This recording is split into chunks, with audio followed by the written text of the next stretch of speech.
Hi mga sister! For today's video ay mag-uukay tayo para sa gagamitin nating costume sa San Ildefonso. Pero bago ang lahat, magta-transition muna tayo. 1, 2, 3. Oh, pasabog si Mare, nakaligo na agad. Syempre, magka-comment na naman sila sister. Pangungunahan ko na kayo. Uy, ewe lang. Ambisyosa. After ko nga maligo dito ay nagbihis lang ako. Tapos nag-ayos lang ako dito para hindi naman ako mukhang puji. Mga inggitera. Nag-powder nga lang ako dito tapos sleepy. Tapos inayos ko na din yung buhok ko. Hindi kasi ako makakaalis ng di maayos yung buhok ko. Bakit dahil mo sinasabi sis? After ko nga mag-ayos dito ay sinuot ko lang itong mga accessories ko sa katawan na para bang kay arte-arte ng show na to. Pagtapos nun ay nagpabango lang ako at inayos ko naman itong mga laman ng bag ko. Kala mo naman kasi dami-daming laman ng bag, wala naman pera, wala na nga makain, nagbabag pa.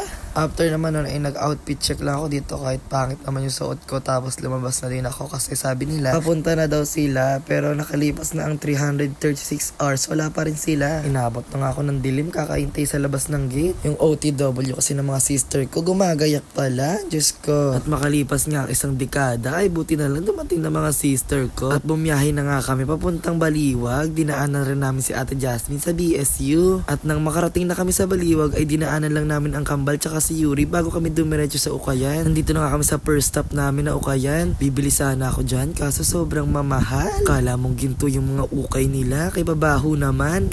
Lang, wala lang akong pambili. At lumipat na nga kami ng second stop namin at dito talaga nakabili na kami ng marami. Mura kasi tsaka sobrang gaganda pa ng mga ukay nila. Bagong hango lang siguro nila to. Kaya di na rin ako nagtaka nung dumating kami, napakarami ding tao dito sa loob na to. Kaya kung mag-uukay kayo sa Baliwag, pumunta na kayo dito. Hoy, di ka mag-endorse dyan talaga sis. After ko na nga makapili dito ay nagbayad na rin ako. Nasukat ko na nga din dyan yung mga nabili ko kaso di ko lang na-videoan kasi wala naman akong tripod. Baka gusto mo pa akong bilan sis talaga. Di ka gaganyan sis, lang. After ko na nga makapagbayad ay tinulungan ko na din ang mga sister ko na mamili na makalarga na kami. Anong oras na din kasi at may practice pa kami. Kaya nang makapili na ang mga sister ko ay lumayas na din kami. As you can see nga ay pauwi na kami. Hoy, English, bago yun sis. Bumiyahe na nga pala kami dito papunta ng Bustos. At syempre, pauwi na ng Lisyada kasi doon kami magpa-practice. Para ba naman kasi hindi nag-iisip ang at na to eh. Hoy, hindi mababagalitan ng tao na yan ha. Kaya nang makarating na kami sa Lisyada ay sinamahan ko lang ang pokang si Zairine na bumili ng mga candy niya dito sa Osave. At nang makabili na nga kami at makapagbayad ay bumalik na rin kami kaagad sa court. Pagbalik nga namin ay nakita namin dito si Joy na tuyot na. Ay si Grimace pala.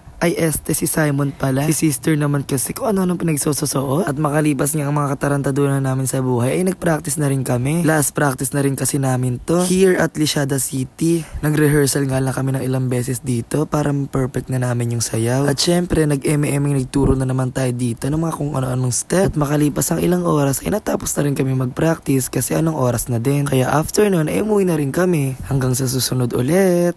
Bye-bye!